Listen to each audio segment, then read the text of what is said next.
friends, welcome back. This is BigTCGFan coming at you with another video, and today we are going to continue opening up the Dragon Ball Z Vengeance booster packs. And we had a good time last time, so we're going to have at it again. That was really funny. I was actually doing some research on this game, and turns out this is actually a dead game. The current Dragon Ball Z game is called Dragon Ball Z Super, and this game could only be frankly described as utterly insane. The rules for it are very complex. I was watching videos on how to play it. Basically, when you start the game off, you'll have these guys with, for example, Broly Determined. They'll have the level. They also have an alignment, the evil, rogue, or good, and you can only play evil cards in an evil deck, and good cards in a good deck, and then rogue can be either or, which you have to declare when you make the deck. So it's quite fascinating. And then you have all the sub cards, and then there's cards that we're not actually pulling that play a difference in it. So we're not likely going to be playing this game, mostly because I don't actually know anyone who plays it, at least this variant. I know there are people at the local game store who play Dragon Ball Z Super, which appears to be significantly less complex than this game. It is fun to open the packs and to see the anime art, which you know is just straight pulled right off the anime itself. But it's still pretty cool. And you'll see it has the level. To start the game, you're required to have, oh, look at that, active player. That's a cool card. And you have the 3 levels. There's higher levels than the 3, but in order to be able to just make a deck, you have to have the same guy.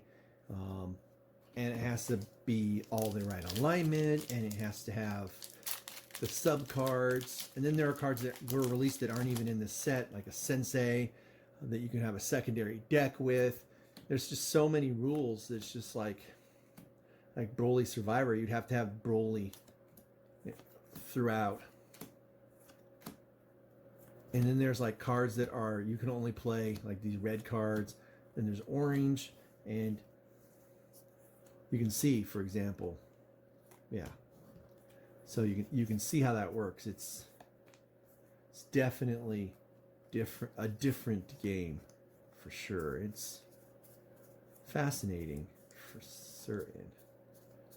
But yeah, I was just reading the rules on this game. I was watching videos, and even though the guy was like, you know, doing a solid job of explaining how to play the game, it was just like, whoa, this game is pretty complex. Yeah, and we're not going to be playing this one. I just thought it'd be fun to open it up. And as far as play goes, what we're going to do is we're going to get our hands on a booster box of Dragon Ball Z Super, because I do like to represent these games if possible, especially since we're going to be talking about them.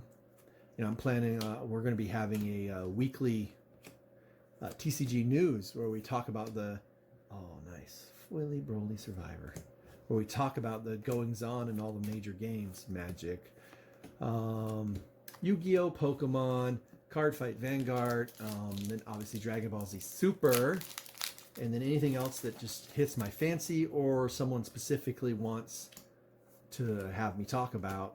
As far as, see, there's a level 4 right there, Android 13. So we probably could make a deck with all this, because I saw a whole bunch of Android 13 cards. So that's good.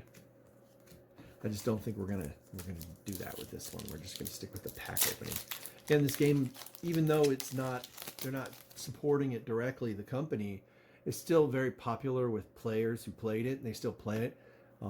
The rare cards are valuable for the top levels. Oh, that's cool. Love it. They still have tournaments and events like that. A lot of dead TCGs that are based on popular things such as Star Trek and Star Wars, Lord of the Rings, and there's Legend of the Five Rings, which was a samurai-based game based on Japanese mythology and history combined. Those games still have people playing them. They still run tournaments. Nice. Saiyan Recovery. And so they do it. And this game right here actually emulates Star Wars, the original Star Wars trading card game, where your deck was basically your life. And this game does that as well. So it's pretty cool. It's definitely different, I would say. I suspect it's probably a lot of fun if there's still a loyal fan base. Probably just was, the complexity of the game itself with all the little side rules on which cards you can play and which cards you can't. And if you can look at it, it's not overly obvious either just by looking at the cards, so that most likely that really affected the popularity of the game itself. This is our last pack here, which is probably the reason why it's not, wasn't getting the support it needed, because it just wasn't popular. There's a level 4 Broly. Nice. Just wasn't as popular as it could have been based on that. So, I'm not really a fan of the side thing going on there, but hey. All right, so that's all of our packs, and that concludes that. That was a lot of fun. It was definitely different. We opened up Dragon Ball Z Vengeance booster packs.